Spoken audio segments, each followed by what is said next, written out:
lugar onde ter a Bíblia é crime, onde cada conexão é vigiada, cada reunião é vigiada e proibida. E participar de um estudo bíblico requer uma conexão privada, um VPN. Na China, irmãos em Cristo se reúnem em porões escondidos, com luz fraca.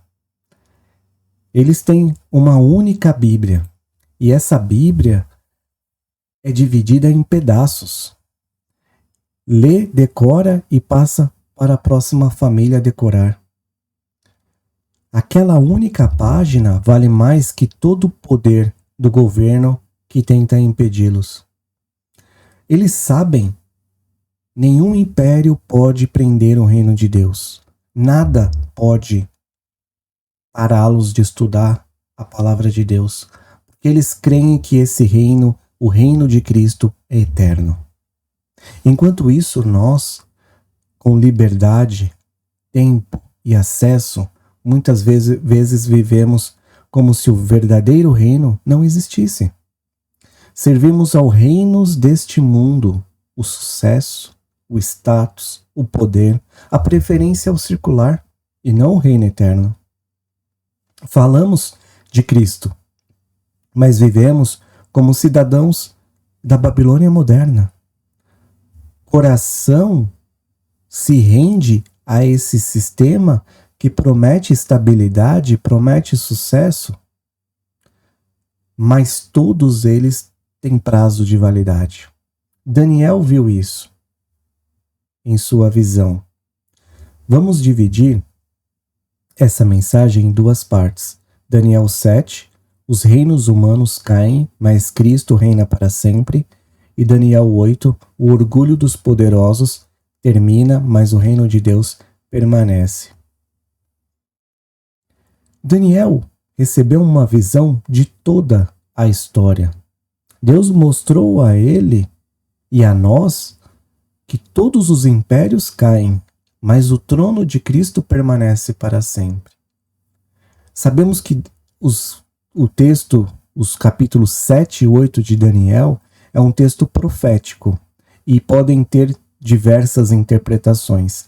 Muitos estudiosos veem aqui tanto o cumprimento histórico, Babilônia, Pérsia, Grécia e Roma, quanto um aspecto futuro, ligado ao anticristo. Só que o que mais importa não é o quando, mas é quem. E eu te convido nessa mensagem, nessa palestra, pregação de hoje, que você olhe para quem? O Filho do Homem, Cristo, que recebeu o reino eterno de Deus. Versículo 1 do capítulo 7. Daniel volta no tempo e relata uma visão recebida antes da queda da Babilônia. O contexto, como sabemos, era de decadência, de orgulho espiritual, decadência espiritual e política. Deus revela um panorama completo daquele momento, daquela história, e não só daquela história, mas até os fins. Deus é soberano. Mesmo quando os reis ímpios governam, Deus continua soberano. Versículo 2. 4 ventos do céu agitam o grande mar. O grande mar simboliza a humanidade em confusão, guerras, agitações políticas, é um caos. Uma condição humana pós-queda. Desde Gênesis 3, a desordem espiritual, ela domina o homem. Uma ambição por poder, por substituir o Criador e não se submeter ao Criador. Adão e Eva duvidaram da bondade da palavra de Deus e buscaram autonomia e domínio. Desejaram ser como Deus. Gênesis 3, 5. Essa rebelião gerou corrupção coletiva. E desde lá até então nós vemos isso. A luta incessante que Daniel também viu sobre poder, sobre buscar autonomia. Versículo 4, vemos a primeira besta, um leão com asas de águia. O leão representa a Babilônia, um símbolo do poder humano, corrompido pela arrogância e glória própria.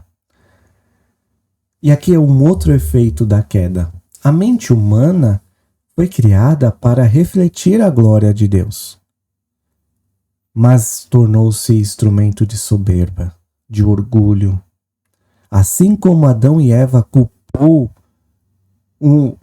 culpou Eva e Eva culpou a semente e fugiram da presença de Deus em Gênesis 3:12, Nabucodonosor se elevou num estado de orgulho tão alto até ele ser humilhado, mostrando o ciclo do pecado que domina a história humana.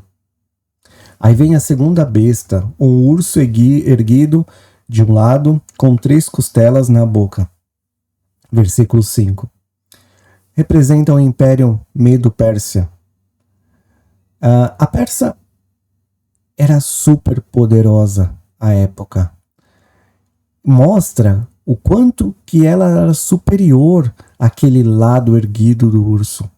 As costelas sugerem que sejam as conquistas. Lídia, Babilônia, Egito, um reino voraz, mas limitado pela vontade divina, pela vontade de Deus. E temos a terceira besta, no versículo 6, um leopardo, com 4 asas e 4 cabeças. Simboliza o Império Grego de Alexandre o Grande, rápido, eficiente e expansivo. As 4 cabeças representam os 4 generais que assumiram o império, dividiram o império após a morte de Alexandre. Cassandro, a Macedônia e a Grécia. Licímaco, Trácia e a Ásia Menor. Ptolomeu, a Palestina e o Egito. E Seleuco com a Síria. Depois nós vemos a 4ª besta. Essa era terrível. Com os dentes de ferro e 10 chifres. Muitos intérpretes clássicos, como judeus, cristãos, entendem que a 4ª besta representa o Império Romano, sucessor direto da Grécia. Seus dentes de ferro e 10 chifres simbolizam poder militar e uma extensão territorial muito grande. O pequeno chifre pode representar líderes arrogantes dentro do império ou profeticamente o anticristo, que surgirá de uma estrutura semelhante a Roma.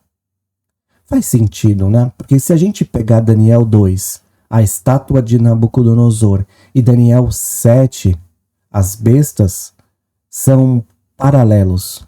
Em ambos, o 4º império é o mesmo, Roma, que dominou Israel no tempo de Jesus e foi o cenário da crucificação de Cristo. Alguns estudiosos veem a 4ª besta como composto, Roma e seus herdeiros, os reinos e sistemas políticos que continuaram nesse espírito imperial, 10 nações ou alianças modernas. Essa leitura conecta Daniel 7 com Apocalipse 13 e 17, onde a besta reaparece como uma coligação mundial sob o anticristo. O mesmo espírito de Roma, arrogância, poder e perseguição continua até os fins dos tempos. Alguns teólogos reformados e modernos enxergam a 4ª besta não só como um reino específico, mas como uma expressão final da humanidade caída. Rejeição a Deus, coloca o homem no centro, constrói sistemas que oprimem o povo em nome do progresso. Resumindo, Roma é o modelo histórico, mas a besta representa o sistema mundano que se opõe ao reino de Deus, presente em cada época, em cada etapa. Essa 4ª besta é tão terrível que Daniel nem consegue compará-la com um animal conhecido. Podemos dizer que, se historicamente ela representa o Império Romano, forte, brutal e orgulhoso, espiritualmente ela simboliza todo o sistema humano que tenta reinar sem Deus. E assim como Roma caiu, também temos certeza que todo o Império Romano cai diante do trono eterno de Cristo. Note também que, na visão, todos foram substituídos pelo Império de Cristo. É uma comparação entre os impérios, entre domínios de reis, e eles terminam em Cristo, como nós vamos ver nos versículos 13 e 14. Cristo vive hoje em nossos corações. Vamos falar mais adiante sobre isso. Versículo 8, vemos um pequeno chifre que surge entre os 10. Tem olhos de homem e fala com arrogância. Muitos interpretam como aponta para Antíoco IV Epifânio, do século II a.C., que perseguiu os judeus e profanou o templo. Também prefigura o anticristo final, que se exaltará contra Deus, segundo a Tessalonicenses 2, 3, 4 e Apocalipse 13. Mas aí a gente chega no ápice do capítulo. A gente chega no versículo 9. Note também que temos uma mudança no texto, de prosa para poesia, uma reverência total a ele, a Deus. Similar ao que João viu em Apocalipse, ancião de dias, fala da eternidade e sabedoria de Deus. Vestuário branco como a neve, pureza, santidade absolutas. Cabelo como lã pura, autoridade e eternidade. E trono de fogo que simboliza a justiça que consome e julga o mal. Livros abertos, novamente, como vimos no estudo passado em Apocalipse, os livros, aqui nós vemos os livros de novo, julgamento perfeito e transparente. Deus é o juiz eterno, puro, santo, diante de quem todo poder é julgado. O fogo simboliza que seu julgamento é justo e purificador, não é arbitrário. Após a queda, todo homem morreu espiritualmente e passou a viver separado de Deus. Gênesis 3:19 e Efésios 2:5. Aqui Daniel vê o desfecho desse estado pecaminoso, o pecado, a natureza pecaminosa, o tribunal que executa o veredito contra a rebelião humana. A pena de morte espiritual, introduzida em Gênesis 3, acaba aqui, termina aqui, o juízo final, onde Deus restaura a justiça que o pecado destruiu. A justiça que foi satisfeita em Cristo para que os que creem. Por isso que nós que cremos em Cristo estamos livres, não temos medo, não temos o que temer esse tribunal. Por quê? Porque ele já pagou esse preço por nós. Versículo 11 e 12. Aqui nós vemos as bestas são julgadas e destruídas. Os impérios caem um a um sob o decreto divino. A voz arrogante do homem é silenciada. O império é destruído. E nos versículos 13 e 14, acompanhem comigo. Em minha visão à noite, vi alguém semelhante ao Filho do Homem, vindo com as nuvens dos céus. Ele se aproximou do ancião e foi conduzido à sua presença. Ele recebeu a autoridade, glória e o reino. Todos os povos, nações, homens de todas as línguas o adoraram. Seu domínio é o domínio eterno, que não acabará. Seu reino jamais será destruído. Jesus Cristo, o Filho do Homem. Jesus é um novo Adão que vence o pecado. Onde o primeiro Adão falhou, Jesus não falhou. Ele restaura a comunhão perdida no Éden, restaura a nossa comunhão com Deus. O homem decaído perdeu a imagem divina e o domínio justo. Gênesis 1, 26, 28, Romanos 3, 23. Cristo, o homem perfeito, recebe o reino e o devolve ao Pai. Ele restaura tudo o que o pecado corrompeu. 1 Coríntios 15, 22, 45 e 49. Em Cristo somos nascidos de novo, João 3, 3. E feitos novas criaturas, 2 Coríntios 5, 17. Em Cristo estamos neste domínio eterno que não acabará e seu reino jamais será destruído. Desde sua crucificação, ressurreição e ascensão, nós estamos garantidos, porque estamos selados pelo Espírito Santo da promessa, o qual garante que estaremos com Ele sempre. E quando recebemos o nosso novo corpo, estaremos com Ele eternamente. Hoje estamos espiritualmente, mas um dia estaremos com Ele física e eternamente. Daniel fica perturbado e busca compreensão. A visão da queda moral e espiritual da humanidade pesa sobre o profeta. Eu imagino as dúvidas de Daniel. Quando, como, onde, como tudo isso acontecerá? E o anjo explica para Daniel. São 4 reinos, terrenos, sucessivos, mas os santos do Altíssimo receberão o reino e o possuirão para sempre.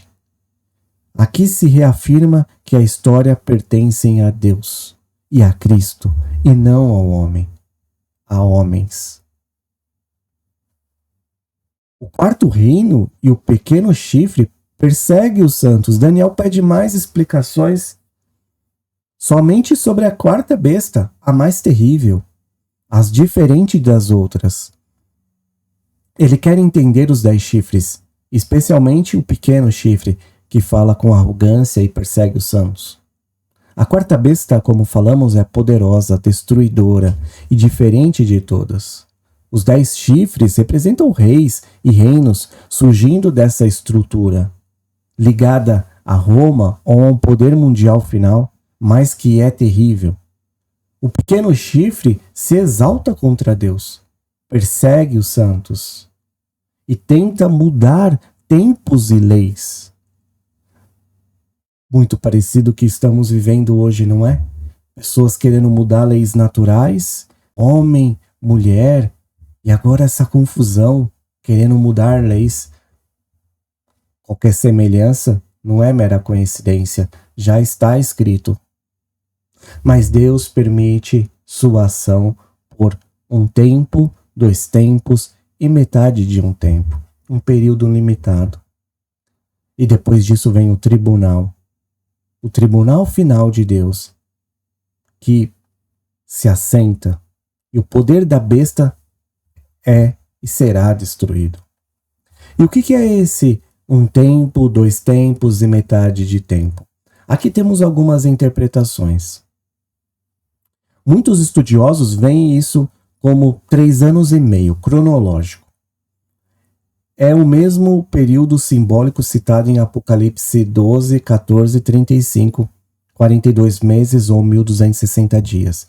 Representa um tempo de perseguição intensa ligado ao governo do anticristo, mas com um prazo determinado. Existe a interpretação simbólica histórica. Outros entendem como um período limitado completo de sofrimento. Não é um período cronológico, mas é um período kairos, que significa um período completo. E a ideia central, Deus fixa os limites da opressão.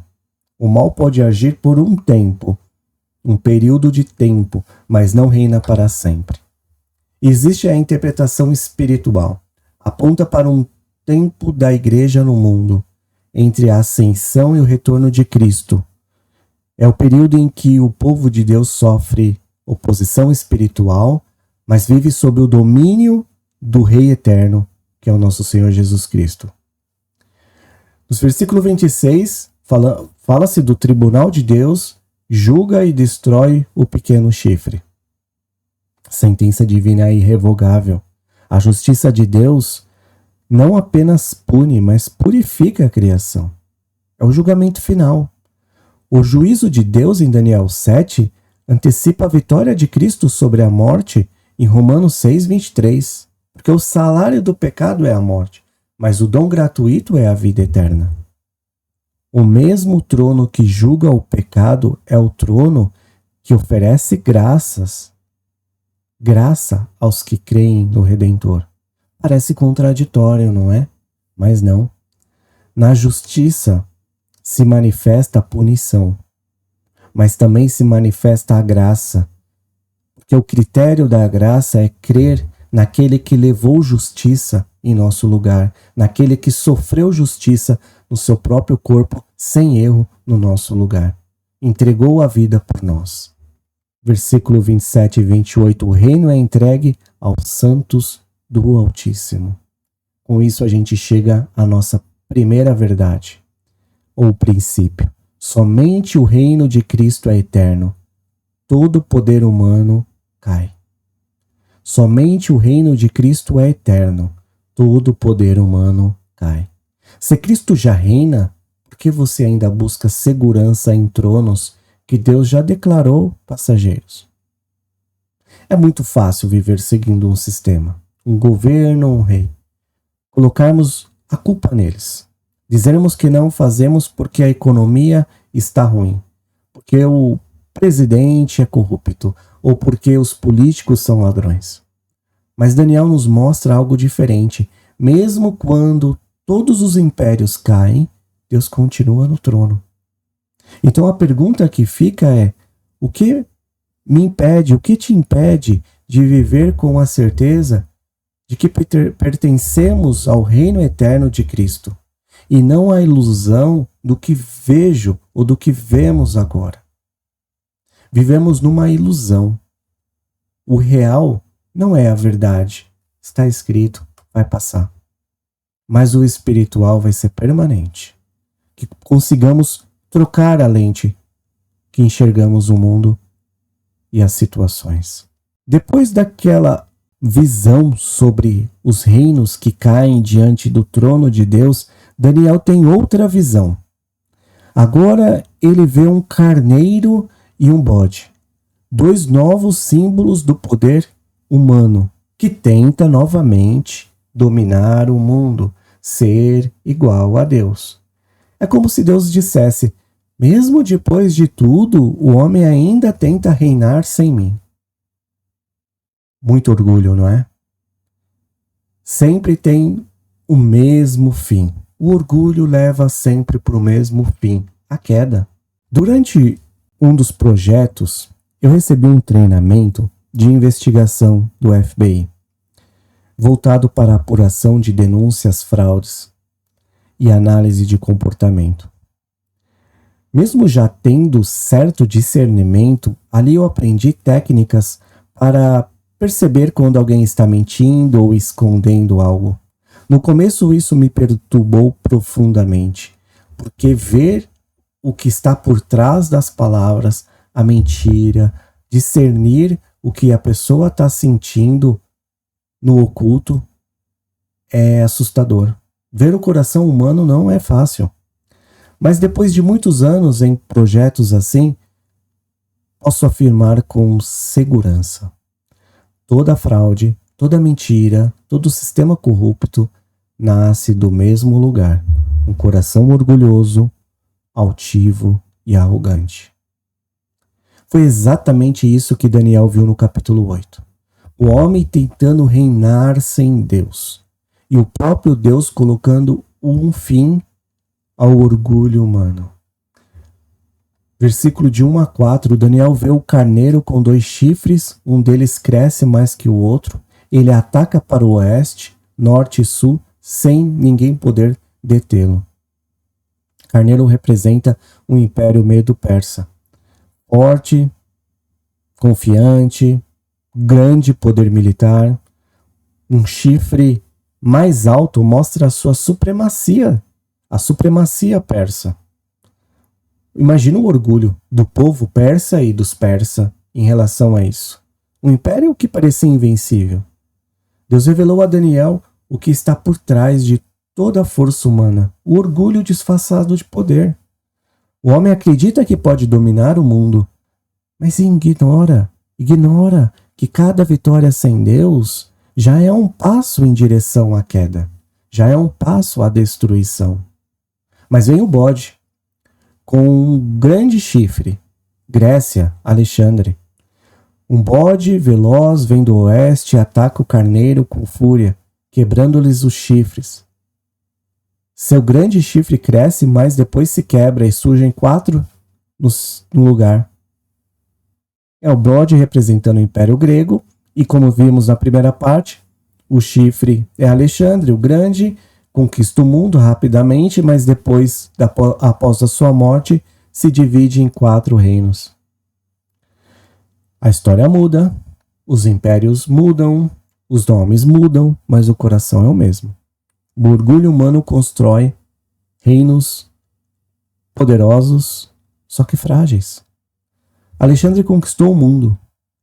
O homem que vence todos, mas não se submete a Deus, já está derrotado antes de cair. Já nasce derrotado.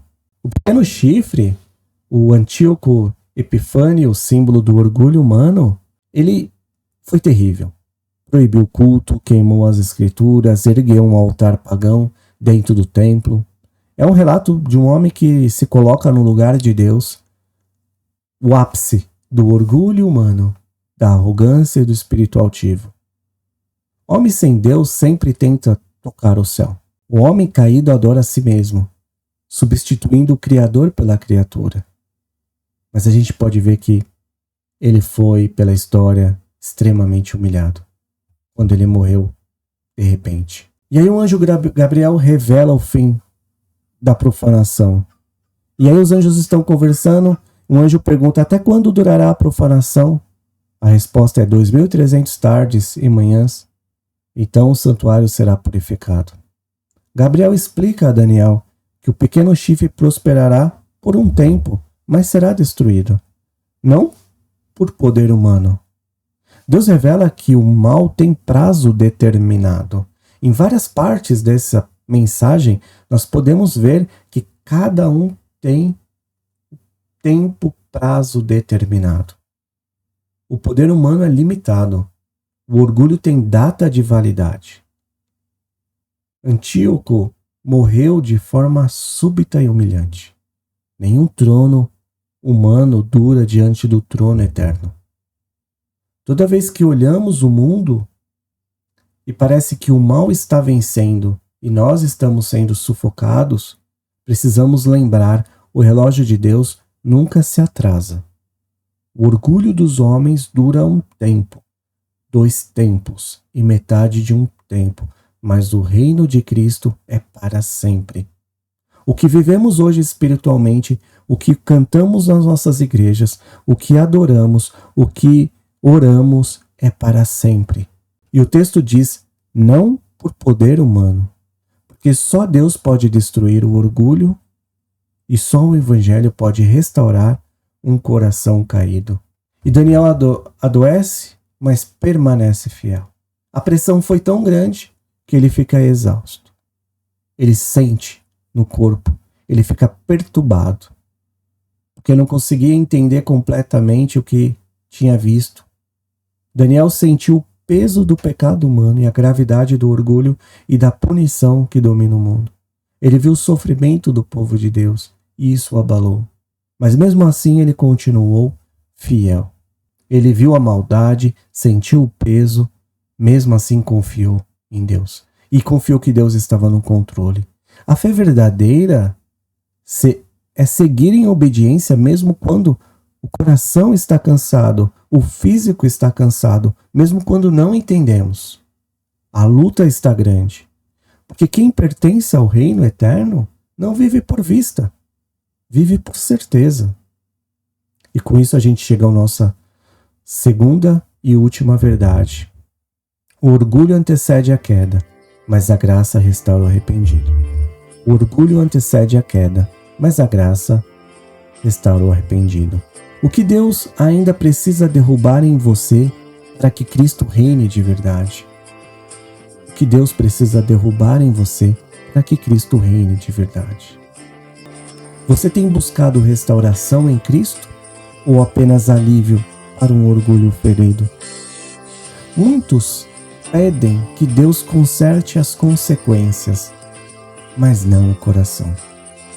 Só há restauração verdadeira quando reconhecermos que o trono é dele, não nosso. Tenha uma ótima semana. Até a semana que vem.